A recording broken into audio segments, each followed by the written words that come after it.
My husband handed me the divorce papers on our honeymoon, laughing as he explained that he had only married me as part of a $10,000 bet with his friends. Little did he know, he'd regret that day deeply when I walked into the room later. We were in the Maldives, paradise itself. Clear waters stretched as far as the eye could see, and the sky seemed to embrace the ocean in a seamless blend of soft blues. The resort was everything I had dreamed of, elegant, luxurious, with a villa perched just above the water, where the sound of the waves would lull us to sleep. This was supposed to be the perfect escape for us, the beginning of our life together, as husband and wife. But as I sit here now, reflecting on that day, I realize how naive I had been. Before we start, if you want to follow more content like this, don't forget to subscribe to the channel. Join us for more stories of overcoming, success, and transformation of women. And of course, leave a like and share, so this journey reaches more people. It started like any other morning, with the warm sun creeping through the curtains, casting a golden hue over the room. Joseph was still asleep, his back turned toward me, breathing deeply as I gently pushed myself out of bed. The silence in the room felt strange, too still, as though the calm before the storm had already settled in. I went to the window and looked out at the endless ocean below. It was beautiful, almost surreal. Yet, my heart was beginning to race, an inexplicable feeling creeping up on me, as if something was about to shift in the air. I had no idea at that moment that my life was about to change forever. Joseph stirred in bed, and I turned back to see him sitting up, running a hand through his messy hair. He smiled at me lazily, that grin I had grown to love. "Morning," he said, his voice still thick with sleep. It was supposed to be the beginning of a beautiful day, the first of many. But as soon as he handed me the papers, I knew something was wrong. My fingers froze as I took the cold envelope from his hand, staring at the document inside. "What's this?" I asked, feeling my voice tremble with uncertainty. I glanced at the papers, but I couldn't make sense of it at first. Divorce papers. Divorce. The word echoed in my mind, but it didn't seem real. Not in the context of our honeymoon, not with the promise of a life together just beginning. "What is this, Joseph?" I repeated, my voice barely above a whisper now, a feeling of dread crawling up my spine. He didn't even look at me as he said the words that would haunt me forever. "I never wanted this, Olivia. I never wanted to marry you." His eyes flickered, for a moment, but there was no warmth, no affection, just cold indifference. "It was just a bet. $10,000. That's why I did it. My friends, they dared me to marry you for the money." For a moment, I couldn't breathe. My mind refused to process it. A bet? I had always thought we were building something real, something genuine. But this was nothing but a game to him, and I was just the pawn. The room spun around me as the weight of his words hit me like a ton of bricks. It didn't make sense. How could it make sense? Joseph, the man I had loved and trusted with my heart, had married me for money, for a stupid bet with his friends. How could he have lied to me this whole time? My heart hammered in my chest as I tried to speak, but the words stuck in my throat. "Why? Why would you do this?" I managed to whisper, my voice barely audible. He didn't even look at me when he responded. "It wasn't personal, Olivia. It was just easy. The money.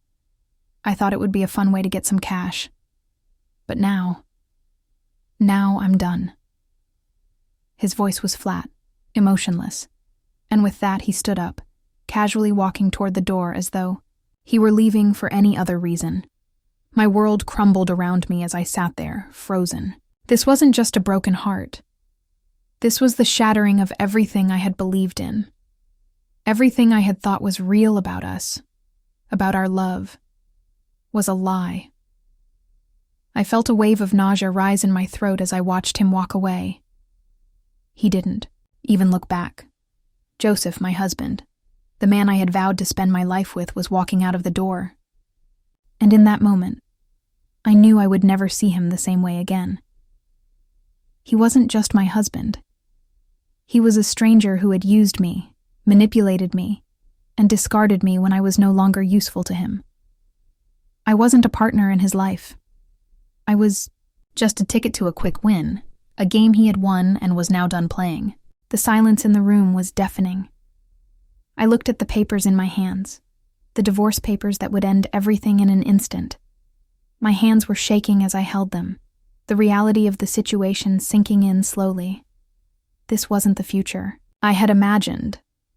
This wasn't the man I had married, the love, the connection, the promise of forever. It was all gone, replaced with a cold, heartless truth. I felt tears sting my eyes, but they never fell. I couldn't cry. It felt like a betrayal, so deep that no tears could ever wash it away. It wasn't just the divorce. It was everything.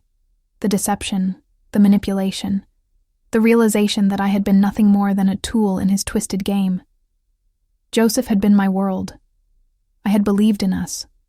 I had believed in our love. But now, I sat there, alone on my honeymoon, in a paradise I would never enjoy again, holding the shattered remains of what I thought was my future. But the worst part, he didn't care. He didn't care about me, about us. And I knew, deep down, that I would never let this go. He may have won his bet, but he had lost everything else. And I would rebuild.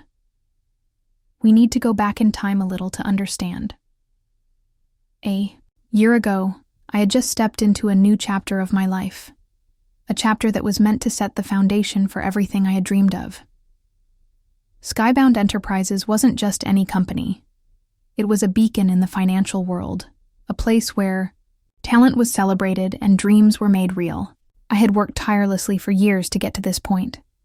Late nights studying, internships, networking, I had done it all. But now, it was my time. I remember the first day like it was yesterday. The glossy glass doors of the office building slid open, and I stepped into a world that felt both surreal and electrifying. The energy was palpable, the kind of buzz you only get when you're surrounded by people who are at the top of their game. The office itself was a maze of sleek, modern designs and open spaces with huge windows that looked out onto the city below. The view was stunning, but it was the sense of opportunity that overwhelmed me. I had been hired as a junior financial analyst, a position I had fought for and earned. But I knew it was just the beginning. I didn't want to stay a junior for long. I had bigger plans, bigger ambitions. I wasn't going to just do the job. I was going to make a name for myself. Cameron Blake, the CFO, was the kind of leader you couldn't ignore. His reputation preceded him. A brilliant mind, sharp as a tack, and a leader who expected nothing less than excellence. But what impressed me the most about him wasn't just his intelligence. It was his focus. He didn't waste time on frivolous details. He got straight to the point.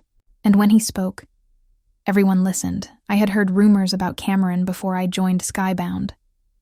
People spoke of him like he was a force of nature, demanding but fair. I knew that if I wanted to succeed here, I would have to stand out. But standing out wasn't going to be easy. Skybound was filled with top-tier professionals, all eager to prove themselves. It was sink or swim, so I swam. From the very first meeting, I made it my mission to show Cameron that I was someone worth paying attention to. We were discussing a major financial strategy for the company's next big project, and I noticed a gap in the proposed budget, something no one else had caught. It wasn't huge, but it could have cost the company millions in the long run. I waited until the end of the meeting, watching Cameron's every move, and then I raised my hand. "Excuse me, but I think I've spotted an issue with the budget proposal. There's a discrepancy in the projected cost of operations in the third quarter. If we don't adjust that now, we could be looking at an overspend that would affect our bottom line.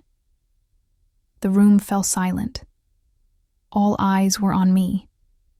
But instead of being intimidated, I felt a rush of adrenaline. I had just pointed out a mistake in front of the CFO. If I didn't back it up, I was done. But I had done my homework, and I was ready. I quickly pulled up the figures on the projector, showing exactly where the error was and how it could be corrected. Cameron leaned forward, his gaze fixed on the screen. He didn't say anything for a moment, just stared at the numbers. Then finally he spoke. "Impressive," he said, nodding slowly. "That's the kind of attention to detail I like to see." I almost couldn't believe it. Cameron Blake, the CFO, had just praised me. Not only had I caught an error, but I had also proven myself capable of thinking strategically, of contributing to the bigger picture. It was a small win, but it was mine, and I was determined to build on it. Over the next few weeks, I worked tirelessly. I took on more projects, asked for feedback, and never shied away from challenges. Cameron noticed. He didn't show his approval often, but when he did, it was a subtle nod, a quiet acknowledgement of my work. But I didn't need his approval. I needed to keep pushing myself to be better. There were moments of doubt, of course. The pressure was immense. Skybound was a competitive environment, and I had to prove myself every single day. But with every challenge, I grew stronger. I was learning, evolving, and carving out my place in the company. Then, one afternoon, as I was wrapping up a report for a new investment project, Cameron stopped by my desk. "Olivia," he said, his voice calm but serious, "I need you in my office. Now." My heart skipped a beat. This was it. This was either going to make or break me. When I entered his office, he didn't waste time with pleasantries. "I've been watching your progress," he began, his eyes sharp. "And I have to say, I'm impressed. Your financial acumen is exceptional for someone so new. You've got potential." Those words coming from him meant more than anything. Cameron wasn't one to hand out compliments lightly, especially to someone like me, young, eager, and unproven. But here I was, being recognized for my abilities. "I want to offer you something," he continued, leaning back in his chair. "A bigger project. A leadership role in the next phase of our financial strategy. I think you're ready for it." I couldn't believe it. This was the moment I had worked so hard for. Not only had I impressed Cameron, but now I was being given the opportunity to prove myself on an even bigger stage. This was my chance to step up, to show that I was capable of handling more responsibility, of making the decisions that would shape the future of the company. But with that opportunity came a new set of challenges. The stakes were higher, and the pressure increased. But I didn't back down. I dove in head first, determined to make the most of the trust Cameron placed in me. I just didn't know that even my love life would change from then on. It all started so innocently. The office at Skybound was buzzing with activity as usual, but it was the subtle shift in Joseph's demeanor that caught my attention.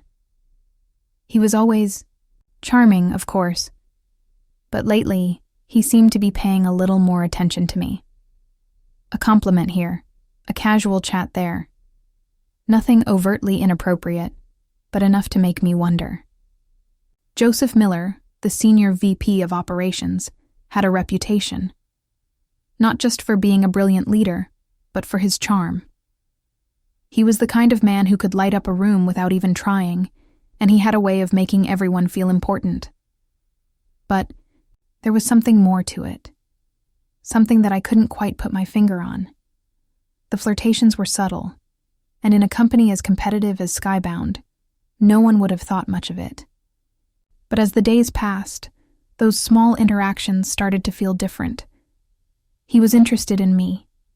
not just in my work, but in who I was as a person.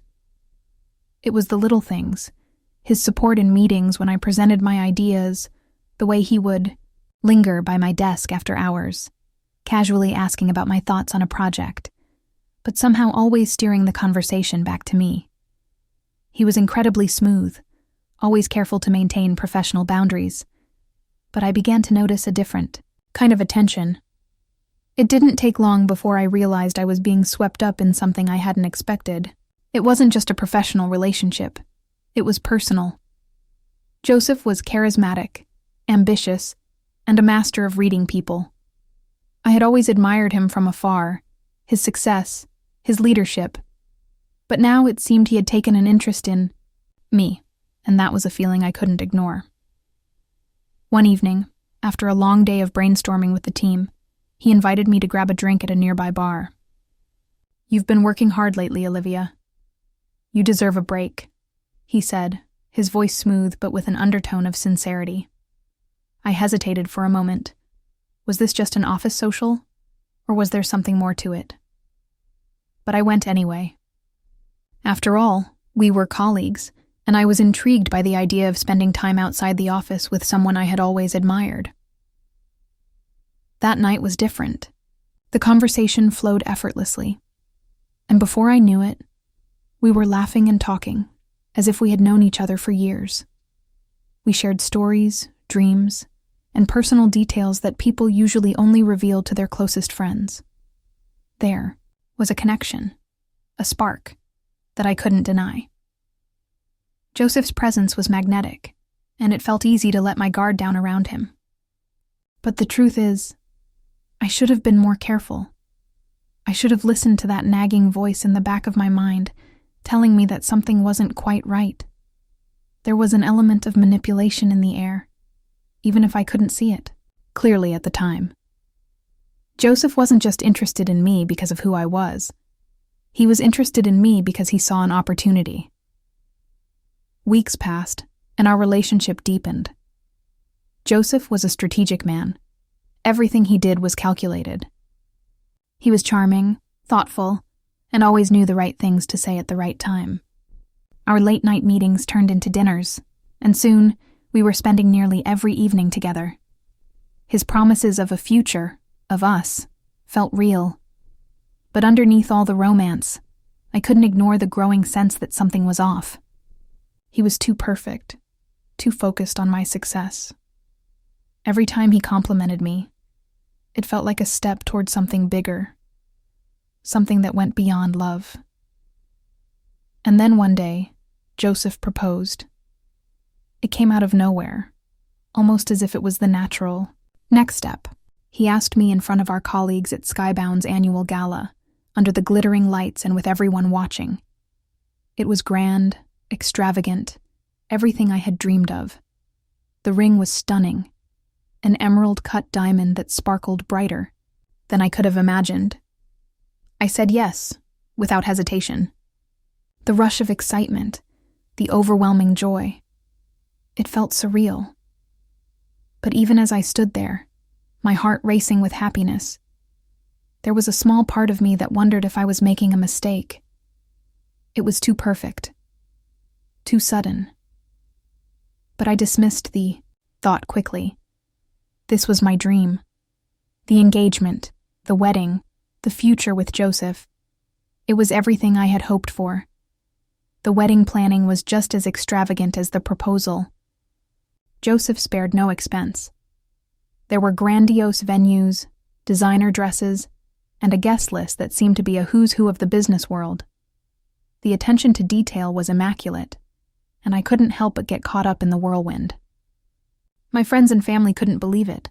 Olivia Jenkins, the girl who had once struggled to get her foot in the door, was now marrying a senior VP at one of the top companies in the country.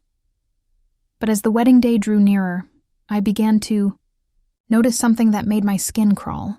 At every fitting, every meeting, there was always a mention of the corporate merger, a term Joseph's friends used to describe our relationship. It wasn't just the guests. Joseph himself referred to it in passing. "It's all part of the bigger picture," he'd say, as if he were talking about a business deal rather than a wedding. Looking back, I wish I had paid more attention to those signs. The signs that told me this wasn't just a love story. This was a carefully orchestrated performance, and I was the lead actress. As the days leading up to the wedding continued, everything seemed to fall into place. The venue was magnificent, with crystal chandeliers and rose petals scattered across the grand aisle. The air buzzed with excitement and anticipation, but even amidst the joy, I couldn't shake the unsettling feeling that something was amiss. I had convinced myself that it was just wedding jitters, the pressure of the event, the overwhelming nature of the commitment I was making. But deep down, I knew there was more. The ceremony was breathtaking. Joseph looked dashing in his tailored suit, his smile genuine as he promised to love and cherish me forever. I, too, was swept up in the magic of it all, my heart pounding as I walked down the aisle. But as we exchanged vows, I couldn't help but notice the subtle glances exchanged between Joseph's friends. They were watching, waiting, like they knew something I didn't. They raised their glasses in a toast, and with a smirk, one of them said, "To the corporate merger, may it be as profitable as it is long-lasting." The words hung in the air, their meaning sinking in like a heavy stone. Corporate merger. That's what they called it. As though our marriage was just another business deal, another transaction that served a greater purpose than our love.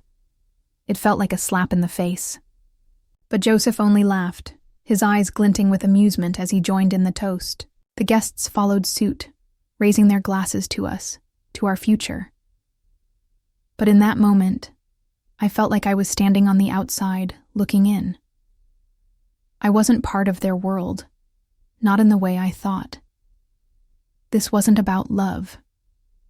This was about power, manipulation, and money. I tried to shake off the discomfort, to push it aside and focus on the beauty of the day. After all, this was my wedding. I had dreamed of this moment, and I couldn't let their cryptic words ruin it. But the feeling lingered, gnawing at the back of my mind. Later, as the reception progressed, I found myself at a quiet corner of the ballroom, trying to collect my thoughts.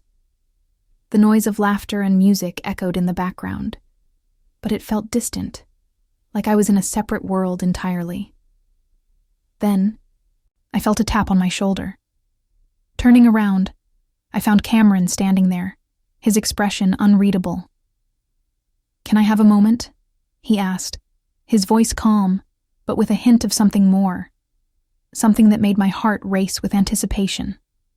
Nodded, feeling a mix of confusion and curiosity. Cameron had always been a steady presence in my life, a mentor, a guide. He had supported me throughout my journey at Skybound, and now, standing here at my wedding, I couldn't help but wonder what was going through his mind. We stepped outside onto the balcony, the cool night air washing over us. The lights from the ballroom flickered in the distance, casting a soft glow across the garden. It was peaceful here, away from the noise and the chaos of the celebration. But the calmness didn't last long. Cameron reached into his pocket and pulled out a small, unadorned key, holding it out to me with a steady hand. I stared at it for a moment, unsure of what to make of it. It was simple, no engraving, no markings. But it felt important, like it carried the weight of something more. "This is for you," Cameron said softly. "When you need it, you'll know what it's for. Don't forget it." I was about to ask him what he meant when Joseph's voice interrupted us. "Olivia, there you are," he called out, his tone cheerful. But there was something in his eyes, a glimmer of suspicion, maybe even jealousy. Cameron quickly slipped the key back into his pocket, his face a mask of composure as he turned to Joseph with a friendly smile. "We were just talking about how lovely everything is," Cameron said smoothly. "Congratulations, Joseph. You've got a great one here." Joseph smiled, his gaze flicking between us for a split second before he chuckled. "I know, Cameron. I know," he replied, his voice thick with arrogance. I've got the perfect business partner, both at work and at home. He looked at me then, his smile wide but distant, and I felt a shiver run down my spine. I forced a smile, but the discomfort from earlier crept back, stronger this time. The corporate merger comment still echoed in my mind, and now, with Cameron's cryptic words and the key in my hand, I felt like I was in a game that I didn't fully understand. But Joseph seemed completely at ease, as though everything was going exactly as he had planned. The reception continued, but my mind was no longer on the celebrations. I kept replaying the moments in my head. The toast, Cameron's words, the key. What did it all mean? Why did Joseph seem so certain of everything? And why did I feel like I was being manipulated at every turn? As the night wore on, I couldn't shake the feeling that I was trapped in a world that wasn't mine, a world where I was just another piece on a chessboard, a pawn in Joseph's game. I had married him because I thought we were partners, equals, but now I wondered if I had made the biggest mistake of my life. I should have listened to my instincts, to the warning signs that had been there all along. But I was in too deep now. The wedding, the vows, the promises, none of it felt real anymore. I was just another asset in Joseph's carefully constructed empire, and I wasn't sure if I would ever be able to break free. The next day, we went on our honeymoon. It was supposed to be the getaway we both needed, the perfect honeymoon, a dream in the Maldives that would mark the start of our new life together. I remember the excitement I felt as we boarded the plane, the anticipation of endless days on the beach, watching sunsets, and building our future. But none of that mattered anymore. The moment Joseph handed me those divorce papers, my entire world shattered. We had arrived at the resort days earlier, and I had been lost in the beauty of it all. The villa was more stunning than I could have imagined. An overwater bungalow with glass floors, so you could see the fish swimming below. The entire place felt like something out of a movie, a fantasy world where nothing could go wrong. But the more I tried to enjoy it, the more I felt the weight of Joseph's distance. He was there physically, yes, but emotionally, he had already checked out. On the afternoon that it all came crashing down, we had just returned from a walk along the beach. The sun was starting to set, casting a warm orange glow across the sky, and for a brief moment, I thought maybe things were okay. Joseph, who had been distant all day, finally spoke. "Olivia," he said, his voice calm, but there was a coldness to it that sent a chill down my spine. "I think it's time you know the truth." At that moment, I should have known something was wrong. He sounded too casual, too sure of himself, as though he were discussing the weather or a business transaction. He pulled out an envelope from his jacket pocket and handed it to me. I stared at it for a long moment, unsure of what I was looking at. Divorce papers, plain and simple. "You're divorcing me?" I asked, my voice shaky as I stared at the document. It wasn't real, was it? It couldn't be. Not after everything we had just promised to each other. Not after all the vows, the wedding, the life we were supposed to build. Joseph didn't answer right away. He just stared at me, his expression unreadable. "I never wanted this," he said finally, his words like a slap to the face. "I never wanted you, Olivia. It was a bet. $10,000. That's all. A bet with my friends. I didn't think it would go this far, but I've had enough." I was frozen. I couldn't move, couldn't speak. The world around me began to spin, and for a moment, I thought I might pass out. This wasn't real. This couldn't be real. He was my husband, my partner, the man I trusted with my heart. But now, he was telling me that everything had been a lie, a game for money.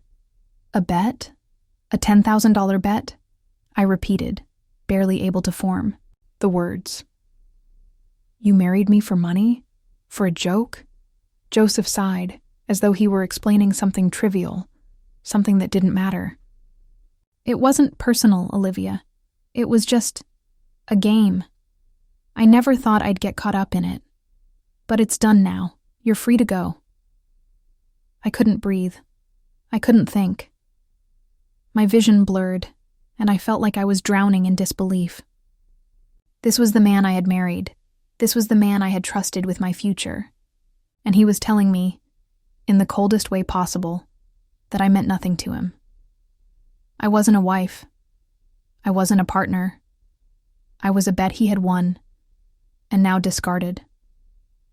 I looked at him, desperate for any sign that this wasn't true, that this was all some cruel joke. But there was nothing. He didn't care. He didn't feel anything. He handed me the divorce papers again, his eyes empty. "Sign them, Olivia," he said, his voice flat. "It's over." I felt like the ground had been ripped out from under me. I wanted to scream, to cry, to do anything that would make this nightmare stop. But instead, I sat there, unable to move, as he walked away. I couldn't even look at him as he left the room. My heart was shattered, my trust obliterated. This wasn't a marriage. This wasn't love. It was a lie from the start. I didn't know how long I sat there, staring at the papers in my hands. The divorce papers.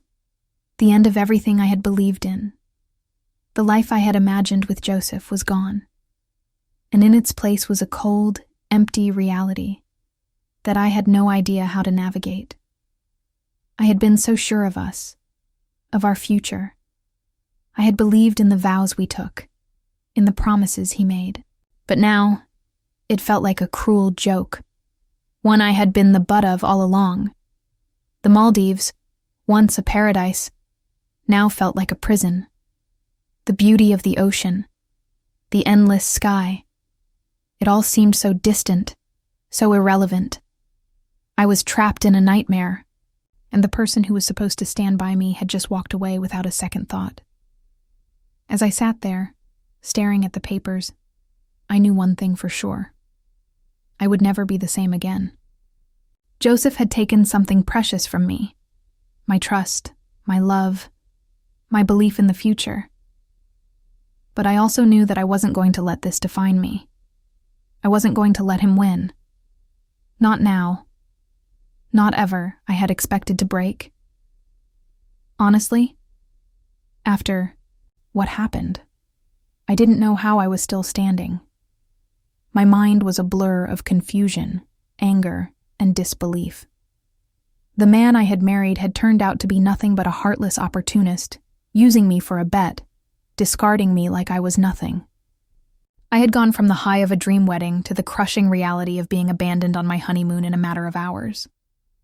I was a mess, a wreck, and I could feel every ounce of my heart breaking under the weight of it. But then, in the midst of my despair, something inside me shifted. I realized that I had a choice. I could let Joseph's betrayal define me. I could curl up and let the hurt consume me. Or I could do something far more powerful. I could rise from the ashes of this mess and rebuild my life. It wasn't going to be easy, and it wasn't going to happen overnight, but I refused to let him be the one to control my story. I had been broken, but I would not stay broken. I would show him, and everyone, that I was so much more than the game he had played with my heart. It was then that I remembered Cameron Blake, the CFO of Skybound, the man who had always believed in me, the man who had seen my potential long before I had seen it in myself. He had always been there, offering guidance and advice when I needed it most, and I knew deep down that he would be my lifeline now. Without a second thought, I picked up the phone and dialed his number. My hands were shaking as I held the phone to my ear, but I pushed through the fear, the vulnerability. This was my moment to take control. "Cameron," I said, my voice sounding weaker than I had intended. I need help. There was a brief pause on the other end of the line, and then Cameron's calm voice came through, cutting through my anxiety like a knife. Olivia, I'm here for you. What's going on? I took a deep breath, trying to steady myself. Joseph. I couldn't even finish the sentence. The betrayal, the pain, it was too fresh. But Cameron didn't need me to explain further. He had seen it all. He had seen the potential in me when I'd been nothing more than a junior analyst, and he wasn't going to let me crumble now. Olivia, you're stronger than this. You've always been. You're going to rebuild, and you're going to come back stronger than ever. His words were like a balm for my soul. I'm offering you something, a promotion, a new role, one where you can take charge, lead, and show the world who you really are. I want you to take it. I was stunned. A promotion? After everything that had happened? After the mess Joseph had made of my life? But Cameron saw something in me that I couldn't even see in myself at that moment. He believed in me. And that belief, that unwavering support, lit a fire within me that I had thought had burned out. I don't know if I'm ready, I admitted, my voice small. You're more than ready, Olivia. You've always been ready, and I'll be with you every step of the way. His words were exactly what I needed to hear. They were the spark that reignited the flame I had nearly lost. I couldn't let Joseph win. I couldn't let him rob me of everything I had worked for. The betrayal would not be my story. My resilience, my rise to the top, that would be my story. I spent the next few days in a haze, trying to process everything that had happened. But as time passed, I began to focus on my future.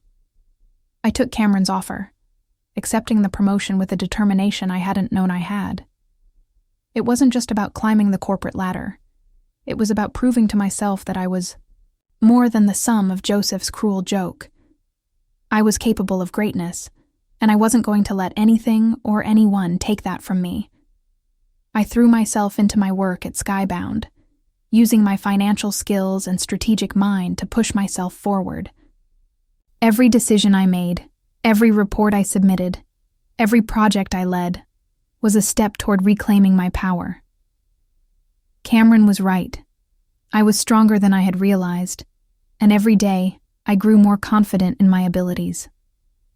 Joseph had taken my heart, but he had not taken my spirit. And now I was determined to prove to the world, and to myself, that I was unstoppable. The months that followed my return to Skybound were a blur of hard work, determination, and quiet triumphs. I had thrown myself into my new role with everything.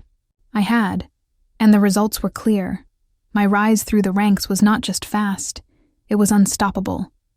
I wasn't just working hard anymore, I was working smart. And every decision I made, every strategy I implemented, drove me closer to the top. When I first walked back into the office after the honeymoon fiasco, it felt like a world apart from the one I had left. My confidence was shaken. Yes, but my resolve was stronger than ever. Joseph might have thought he could break me, but what he didn't realize was that he had unknowingly sparked something much greater, something that would propel me to heights he could never have imagined. My promotion, thanks to Cameron, was the first of many victories. I had gone from a junior financial analyst to a senior financial strategist in record time. The title alone was a mark of my success, but the power behind it was far greater. I had a voice now, and that voice was one that couldn't be ignored. I was leading meetings, making critical decisions, and overseeing the company's most important projects. The old me, the one who had once been unsure of herself, the one who had been caught up in Joseph's web, felt like a distant memory. Every day, I proved myself a little more. And with every small victory, I grew bolder. I knew I was capable of so much more, and I wasn't going to let anyone, especially Joseph, hold me back.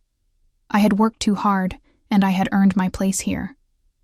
But the true test came during one of the company's most high-stakes board meetings.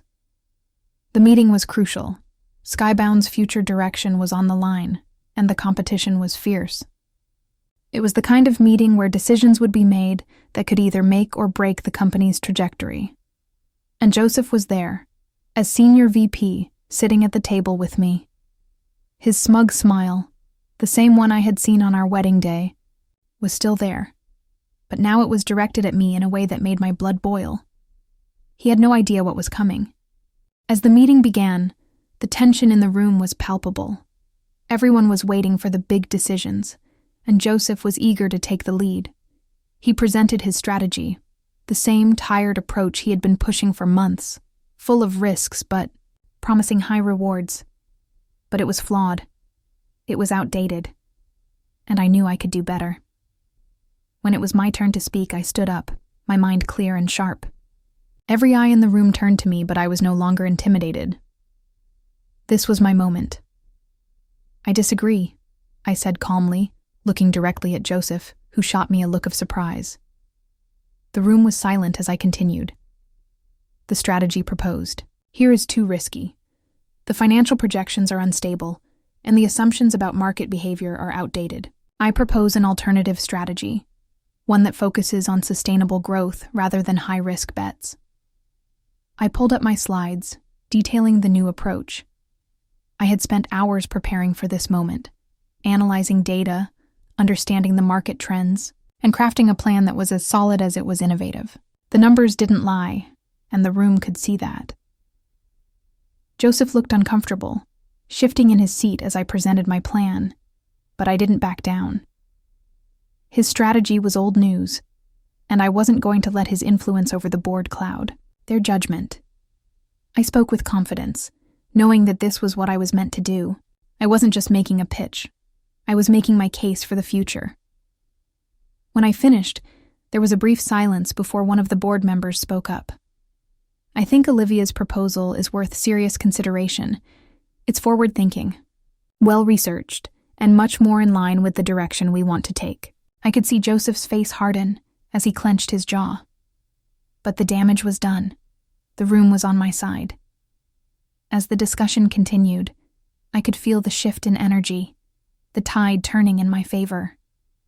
By the time the meeting adjourned, it was clear the board had decided to go with my strategy, not Joseph's. That was the moment I knew I had won. Joseph might have been the senior VP, but I had just outshined him in front of everyone. His game had been exposed for what it was, and my plan was going to take Skybound to new heights.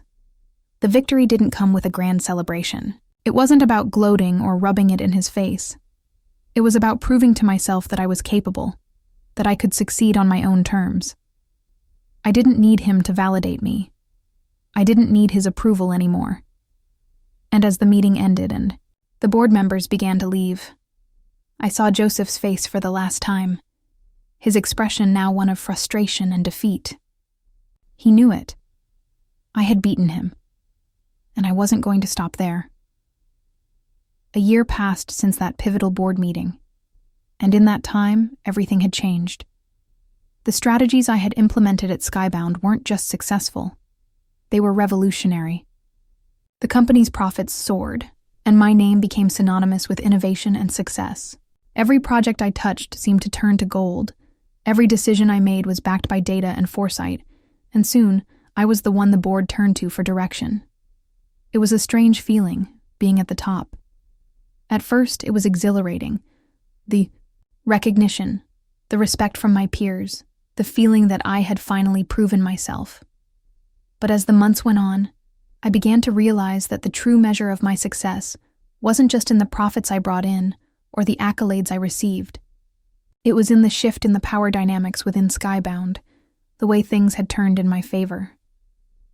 Joseph, once the confident and self-assured senior VP, was now a shadow of the man he had been.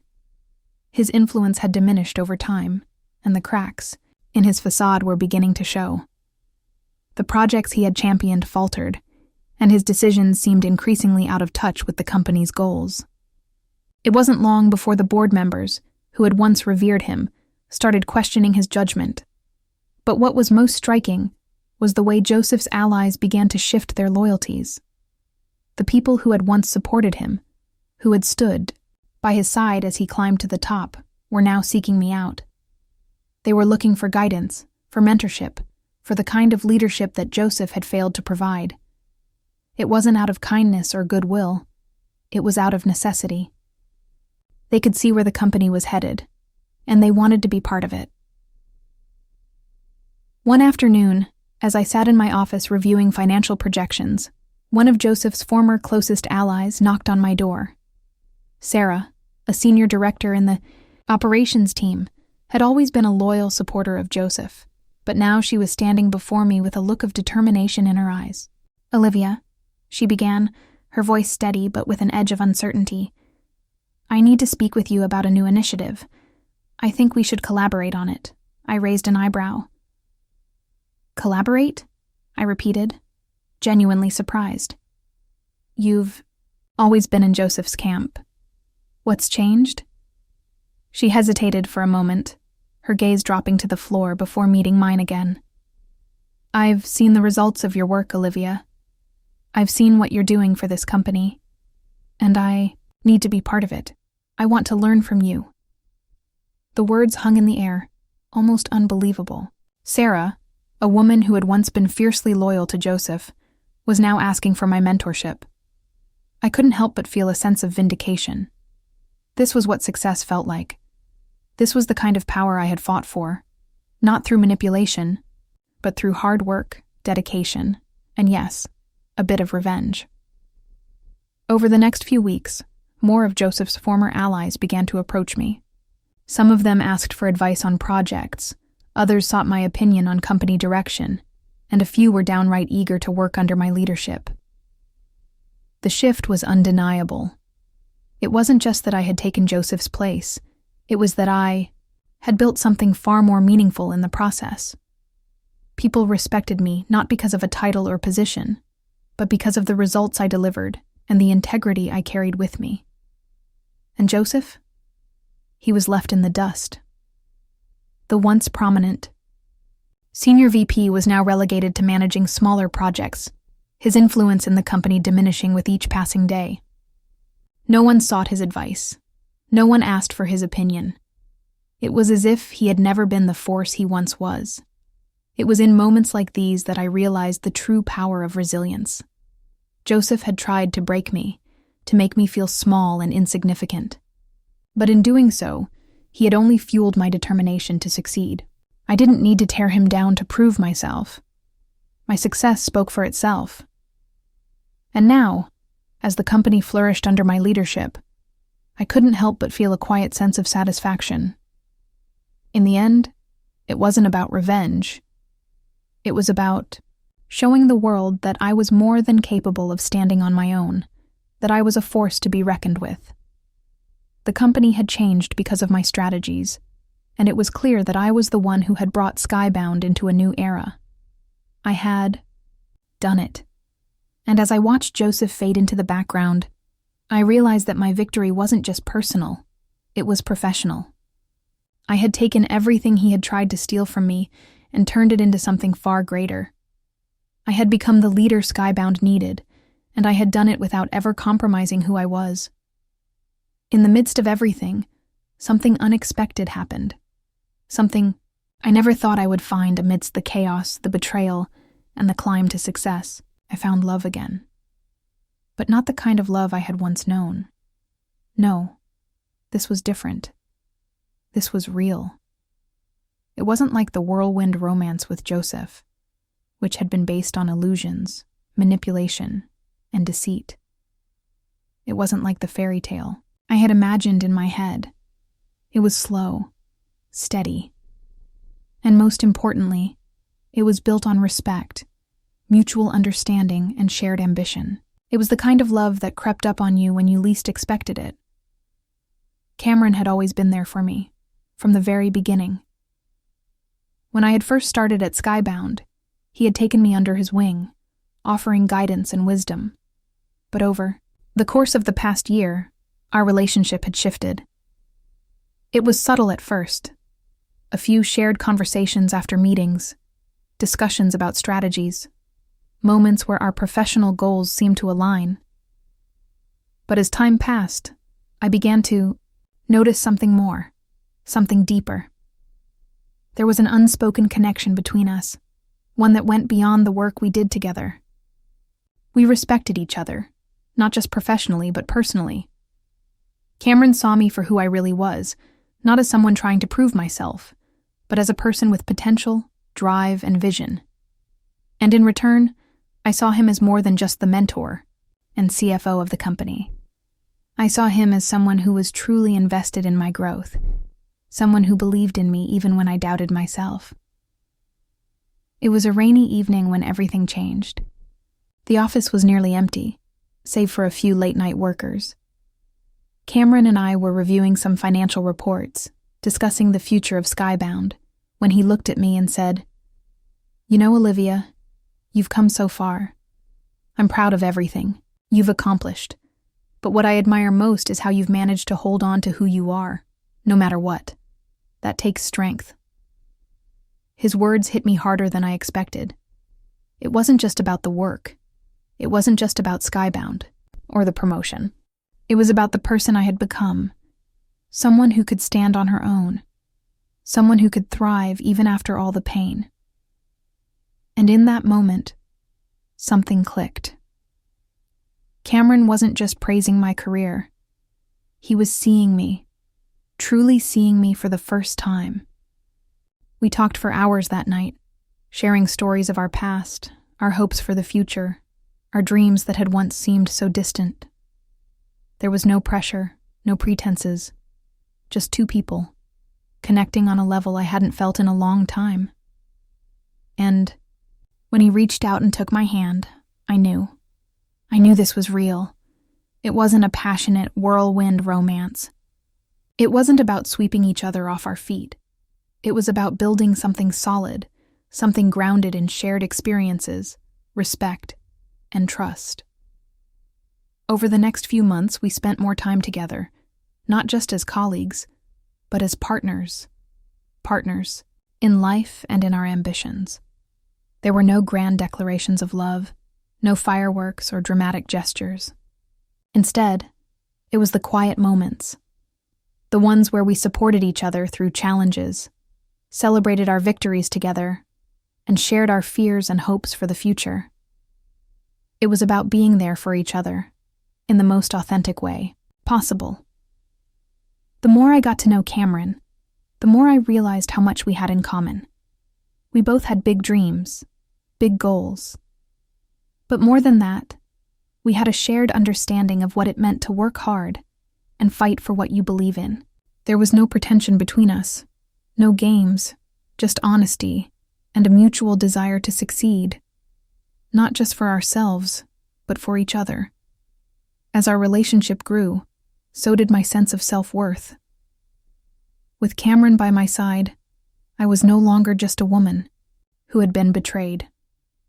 I was someone who had rebuilt herself, someone who had found love not in a fleeting romance, but in a partnership built on respect, ambition, and a shared vision for the future. It was with Cameron that I truly realized what it meant to love and be loved in return, not as a game, not as a bet, but as equals. We were partners in every sense of the word, supporting each other through the highs and lows of both life and work. And that, I realized, was the kind of love I had always wanted, the kind that was genuine, steady, and real. With everything that happened in my life, I reached one of the moments I never expected to arrive: becoming the CEO. The day I became CEO of Skybound was not the end of my story. It was the culmination of everything I had worked for, everything I had overcome. It was a day I had imagined in my dreams, a day I had thought might never come. But as I stood in front of the board, listening to their applause, I realized that I had earned this moment, not just for myself, but for everyone who had doubted me, for everyone who had tried to break me. Joseph was nowhere to be seen. The decision to make me CEO hadn't come lightly. It was the result of years of hard work, strategic thinking, And yes, the consequences of Joseph's failure to keep up with the changing demands of the company. As Skybound evolved, so did its needs. Joseph had been stuck in the past, clinging to outdated ideas and methods. He had lost touch with the future, and in doing so, he had sealed his fate. In contrast, I had embraced change. I had driven innovation, pushed boundaries, and made decisions that positioned Skybound as a leader in the industry. I had never been afraid to take risks, and those risks had paid off in ways that no one could have predicted.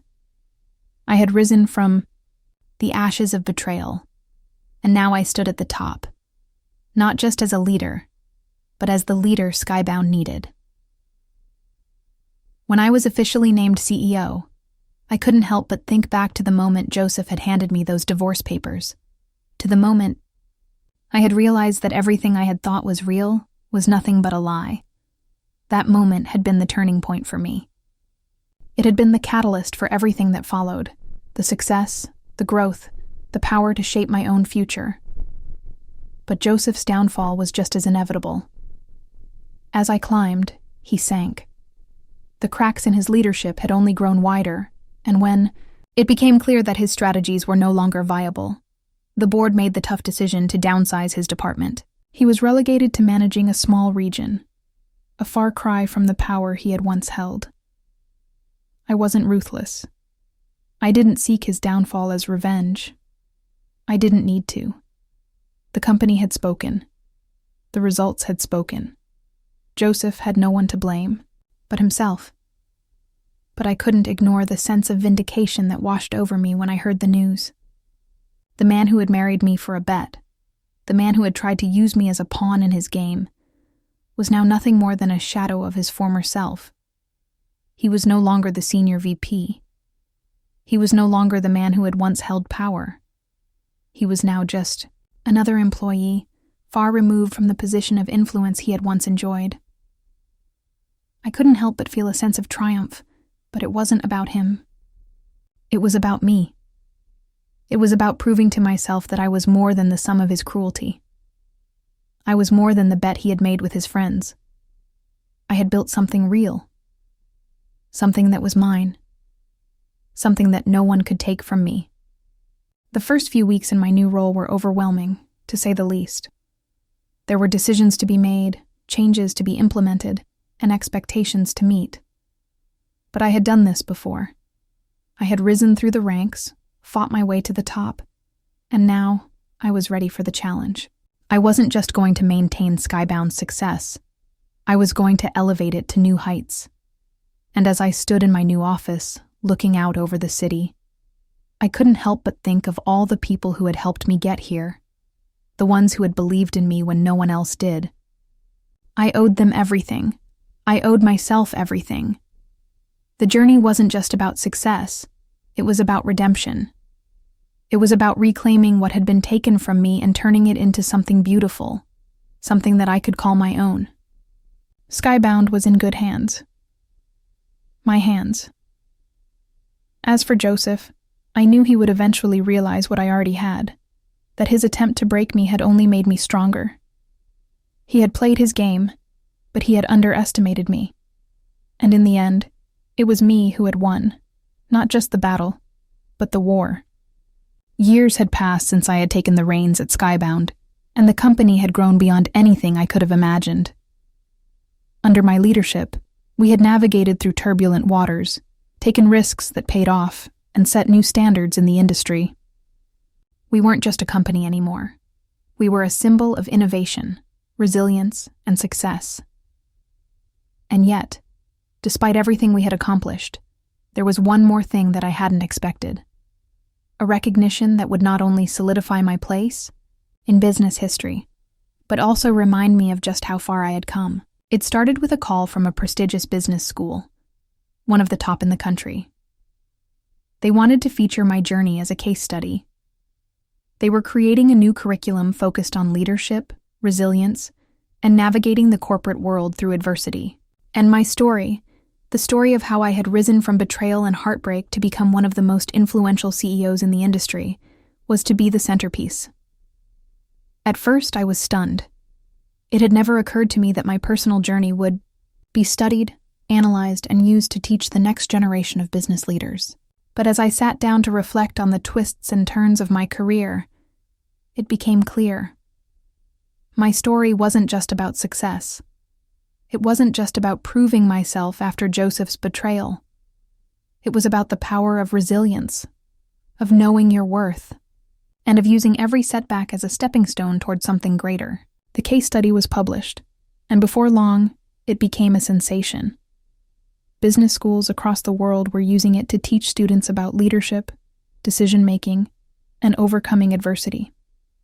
The story of how I had rebuilt my career and reshaped Skybound was shared in boardrooms, classrooms, and conferences. It wasn't just a personal victory. It was a testament to what could be achieved when you refuse to let life's obstacles define you. But the recognition didn't stop there. A few months later, I was invited to an exclusive business gala, where I was to receive an honor that I had never anticipated, a Lifetime Achievement Award.